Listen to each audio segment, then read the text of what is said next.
warahmatullahi wabarakatuh. Waalaikumsalam warahmatullahi wabarakatuh. Alhamdulillahirabbil alamin. Wassalatu wassalamu ala asyrofil anbiya'i wal mursalin wa ala alihi washabbihi ajmain. Yang saya hormati serta promotor Profesor Dr. Sugeng Yakin dan Profesor Dr. Eri Wijatbuka serta Bapak Dr. Agus Hermawan yang saat ini sedang berkenalan hadir. Pada hari ini mohon izin Prof untuk pada hari ini saya akan presentasikan mengenai proposal disertasi saya yang mengenai marketing strategi dan product innovation di mediasi perspektif dan awareness di moderasi government policy terhadap customer basis behavior. Penelitian ini awalnya itu dari penelitian sebelumnya Prof. Ketika waktu itu tentang mata kuliah kewirausahaan UKM ya. Pada saat itu saya meneliti tentang viral marketing dan produk inovasi terhadap keputusan pembelian berulang. Di dalam hasil analisa tersebut ada sebuah hasil yang mana ada sesuatu hal yang unik di situ.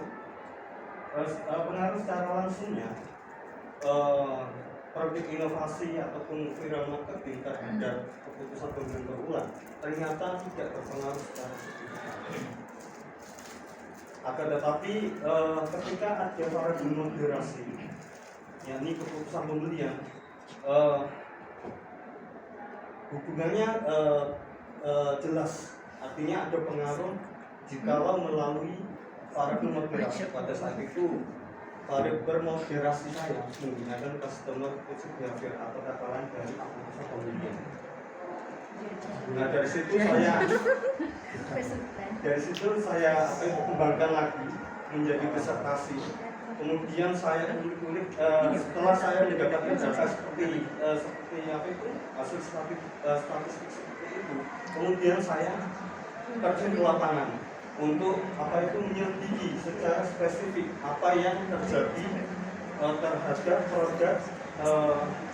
produk makanan khas. Pada saat itu saya meneliti tentang makanan khas yang ada di kabupaten yang ada di daerah saya sekarang di salah satu daerah di Kabupaten Gresik. Kalau dia tahu namanya Bonggolan dia. Dulu Bonggolan itu sangat viral. Setiap daerah itu kalau tidak berkunjung ke sekali pasti yang dicari itu Bonggolan. Nah itu salah satu yang memotivasi saya untuk meneliti lebih jauh lagi. Ada apa dengan makanan khas daerah tersebut. Kemudian saya melakukan observasi lanjutan ke konsumen. Ternyata mereka itu menyukai hal yang berbau khas daerah. Itu sebabnya kenapa saya memilih makanan khas Kabupaten Gresik. Makanan khas Kabupaten Gresik. Nanti saya lanjutkan bisa selanjutnya.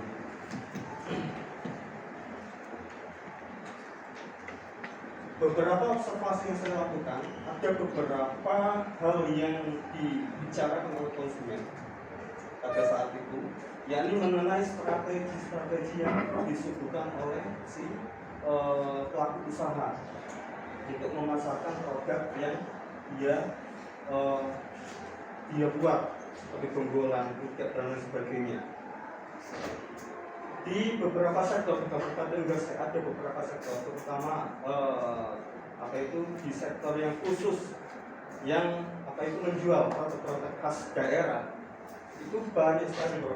Jadi kalau di pasar Gresik itu ada satu gang itu seluruhnya itu menjual makanan khas daerah. Di pasar ya. Nah, ada daerah pasar. Dan di situ itu sudah terjamin orisinal, terus kalau kita beli sekarang, kalau kita pesan sekarang pasti bagus sekarang. Nah, kalau kita beli yang di depannya semen itu kan enggak, itu udah lama. Itu sudah Sudah nginep. Sudah nginep. Nah, itu. Makanya saya tanya-tanya kepada konsumen, apakah konsumen mengetahui hal tentang ramah lingkungan, istilahnya tentang ramah lingkungan. Karena penelitian saya tentang ramah lingkungan. Dan saat ini ramah lingkungan kita itu sudah istilahnya itu sudah banyak diperbincangkan oleh peneliti akademisi seluruh dunia. Apalagi kita sudah harus sadar karbon gitu, terutama di daerah bersih sendiri. Nanti ada datanya mengenai lingkungan yang real berdasarkan data yang ada di Kabupaten Gresik. Kemudian ini secara umumnya nih. Jadi secara umumnya seperti gerakan hijau yang dilakukan di Cina itu terbukti efektif. Walaupun penelitian itu sudah jauh banget Pak, sudah lama sekali, tetapi sampai sekarang masih berlanjut dan sudah sustainable berkelanjutan.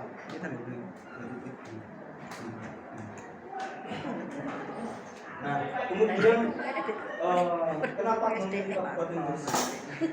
Nah, berdasarkan hasil observasi yang saya lakukan kepada konsumen yang ada di Kabupaten Gresik, itu mereka masih boleh antara membedakan antara produk yang tidak istilahnya tidak ramah lingkungan atau tidak.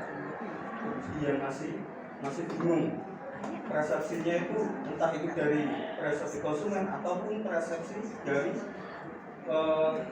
UMKM itu sendiri masih bingung. Nah, kebetulan sekali saya membawa produk dari Gresik, salah satunya Pudak dan Jogo. Itu produk yang secara turun temurun dan salah satunya Pudak itu menjadi suatu ikon Kabupaten Gresik yang saat ini melekat di Kabupaten Gresik dan menjadi sebuah percontohan ya. Istilahnya Gresik ini istilahnya itu tidak memperhatikan soal lingkungan dan sebagainya. Sebelumnya sudah ada tetapi memang penerapan yang kurang optimal. Kemudian, nah ini salah satunya Bapak Ibu.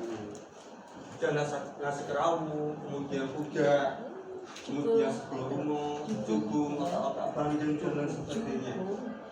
Nah salah satunya yang paling terkenal adalah Pudak Gresik.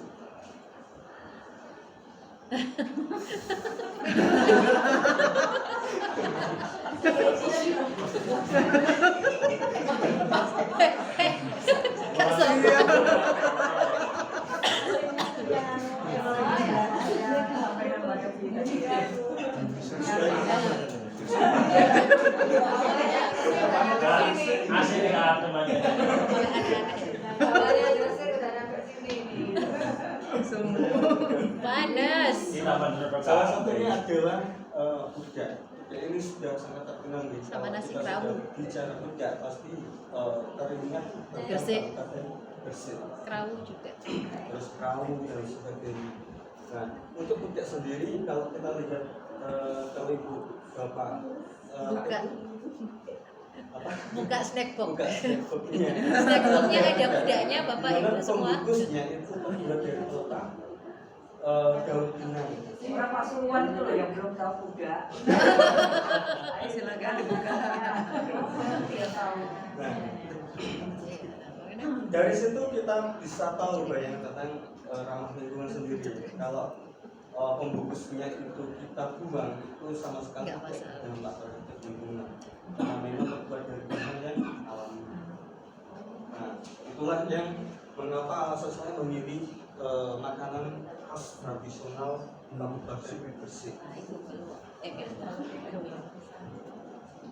Nah, ini mengenai indeks lingkungan atau kualitas lingkungan, bisa kita lihat Bapak Ibu, meskipun dalam data ini itu tidak mencakup hal mengenai lingkungan, mengenai green atau pemasaran atau isu lingkungan, akan tetapi dari data itu kita bisa tahu gambaran aktual mengenai Kabupaten Gresik.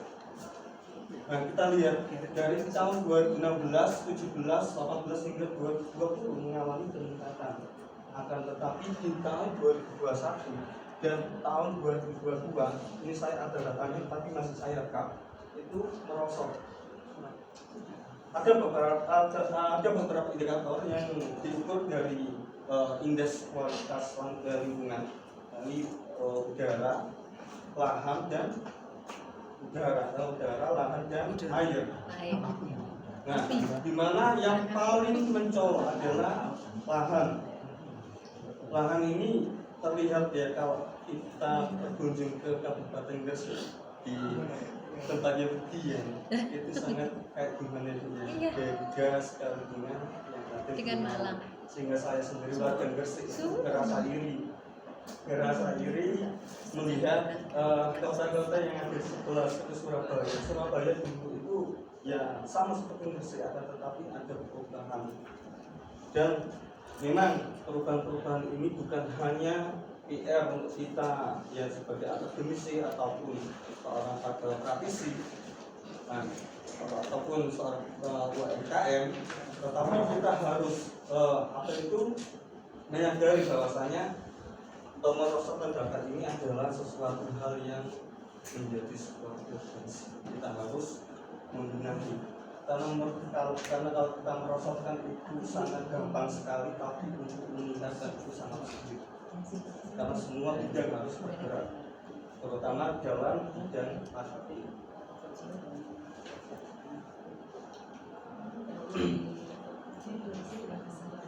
Ini adalah gap yang ada pada objek yang saya pilih yang Indonesia.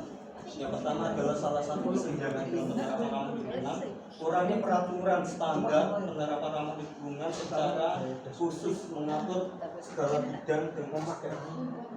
Beberapa waktu yang lalu saya mencoba mencari data mengenai peraturan daerah, dan memang masih tercampur Pak, tidak langsung sekaligus mengatur tentang lingkungan, harus memperhatikan tentang lingkungan dan sekitarnya seperti itu. Tidak ada, tetapi masih tercampur. Undang-undang lingkungan hidup ada, di Dinas UMKM juga ada, di peraturan bupati juga ada, di peraturan DPRD juga ada, masih tercampur. Tidak khusus membahas tentang lingkungan. Sehingga kenapa saya mau mengangkat variabel government policy, karena memang diharapkan nanti penelitian ini akan menjadi sesuatu yang sangat jelas. Sesungguhnya kalau peraturan daerah itu sangat penting untuk dijalankan. Kemudian yang kedua adalah kurangnya konsistensi dalam cara mengkomunikasikan aspek tentang lingkungannya. Hal ini menyebabkan kebingungan di kalangan konsumen maupun pelaku usaha dan tidak adanya standar yang pasti apakah praktek yang dijalankan sudah memenuhi unsur ramah lingkungan ataukah tidak. Nah, kita kembalikan lagi seperti yang saya jelaskan di awal. Konsumen masih ragu antara memilih produk yang ramah lingkungan atau yang konvensional. Sehingga ini harus diperjelas maka dari saya memilih para government policy sebagai, mungkin gini Bapak Ibu, tantangan dalam penelitian ini sangat berat karena kita harus memilah konsumen yang begitu banyak ya, kemudian kita pilih dan kemudian kita rekap data tersebut sehingga menjadi kajian uji. Sangat berat, akan tetapi insya Allah bisa dengan teknik metode yang sudah dibuat. Nanti kita bisa memperbaiki.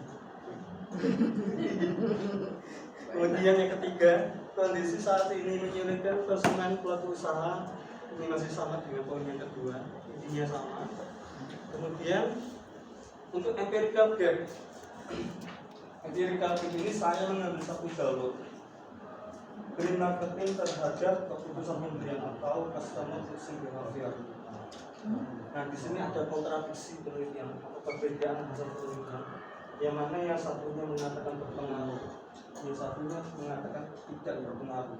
Sehingga penelitian ini hadir untuk menjadi penengah menjadi penengah sehingga hubungan antara variabel terima-kasih dan customer behavior semakin jelas melalui variabel perantara atau moderasi. Iya.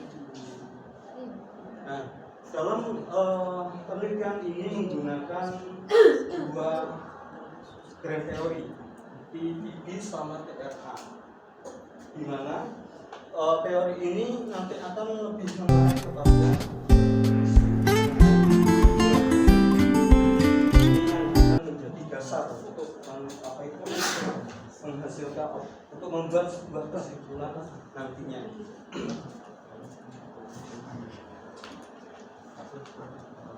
Sehingga terbentuklah 14 hipotesis, di mana dari 8 hipotesis pengaruh secara langsung, 4 hipotesis pengaruh secara tidak langsung, kemudian 2 hipotesis untuk variabel moderasi.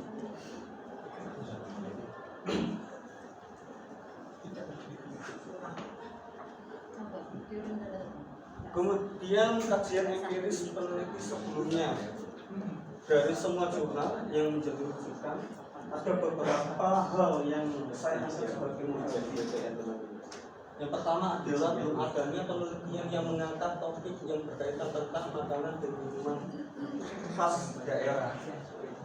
Kemudian yang kedua adalah belum adanya model penelitian yang kompleks yang dapat merujuk mengarah pada beberapa elemen yang berkepentingan seperti pemerintah, lingkungan, pelaku usaha, dan perilaku konsumen.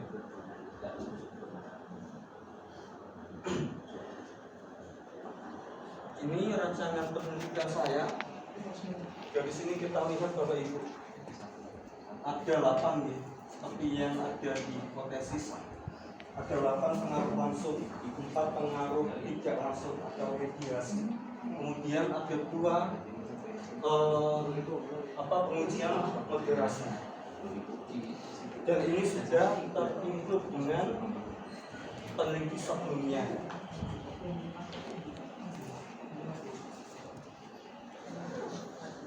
Kemudian populasi dan sampel. Populasi dalam penelitian ini adalah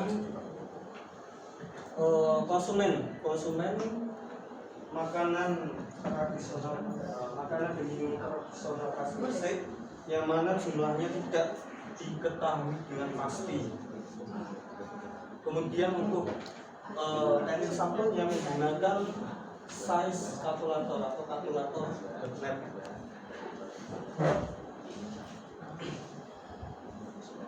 Kelihatan gitu.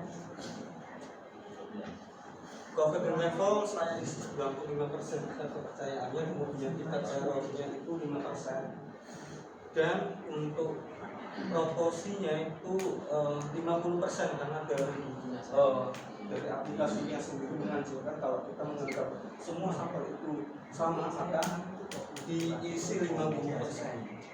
Kemudian populasi size kosong, artinya infinite, sehingga jumlah sampel yang dipergunakan dalam penelitian ini sejumlah 385 responden.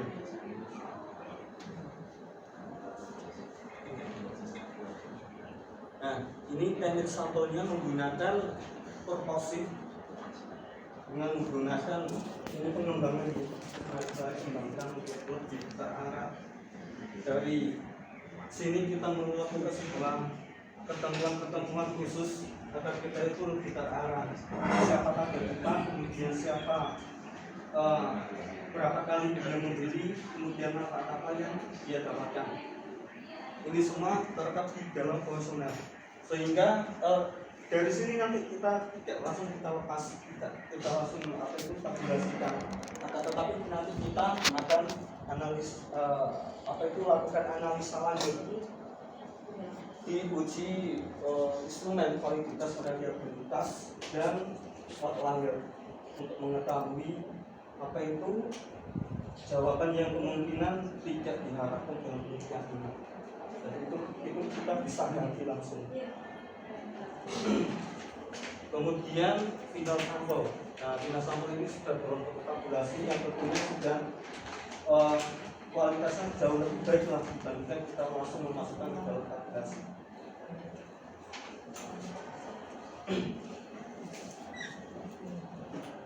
Instrumen penelitian indikator yang digunakan di sini sebenarnya agak empang ya Bapak Ibu, tapi ada rujukan yang mengatakan kalau di kemasan di variabel green marker strategi itu ada satu penambahan, yakni tentang kemasan atau green packaging. Tetapi nanti mohon arahannya Prof untuk menyempurnakan proses saya mengenai ini, karena saya juga masih bingung karena ada beberapa indikator penelitian itu tempat tinggi yang di grade inovasi juga ada yang sama korelasinya itu hampir mendekati 1.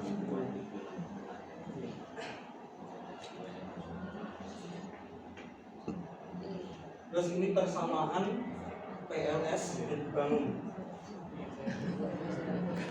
sehingga ada 3 persamaan yang dibangun Bapak Ibu. Yang pertama adalah dari dari variabel prescriptive value yang atas itu, kemudian yang ini, kemudian yang terakhir adalah N3 yang ini.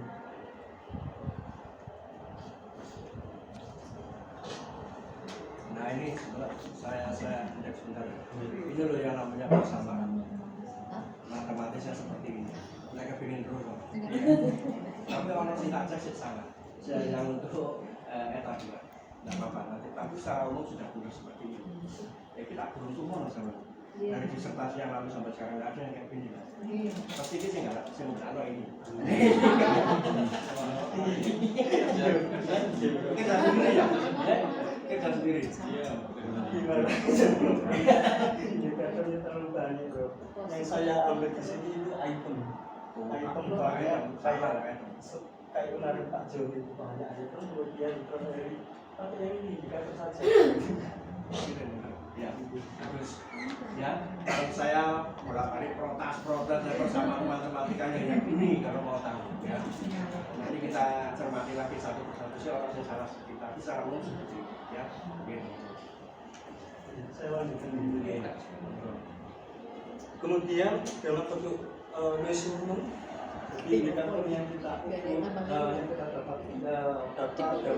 indikator kemudian kita atur dalam measurement model. Ini sengaja saya buat di aplikasinya langsung karena besok saya menggunakan alat analisa ini smart PLS. Jadi bentuknya seperti ini, model pengukurannya. Setelah model pengukuran dibentuk, kemudian yang terakhir adalah analisis data. Nah, sebelum ke analisa ini nanti ada analisa deskriptif, tujuannya untuk menggambarkan data secara visual, di mana nanti dalam nilai rata-rata yang didapatkan di beberapa item indikator nanti kita bisa tahu gambarannya. Oh, yang paling dominan ini, yang paling itu kurang yang ini, sehingga kita tidak kurang untuk memberikan rekomendasi terhadap topik yang kita uji. Nah, kemudian setelah analisa deskriptif sudah selesai, selanjutnya kita ke analisa PLS. Nah, tahapannya tentu yang pertama adalah bagian luar. Bagian luar itu bagian yang ini Bapak Ibu, ini harus kita uji per variabel, sehingga kalau variabelnya sudah beres, tidak ada masalah, reliability-nya sudah beres, kualitas sudah beres, sehingga nanti kita bisa lanjut ke inner model. Nah, inner model ini untuk sementara menggunakan 2. Nanti ada juga yang menggunakan effect size, tujuannya untuk mendukung hipotesis. Dampak dari hipotesis itu berapa besar, kecil, atau moderat. Nah, itu nanti saya tambahkan, mohon harganya.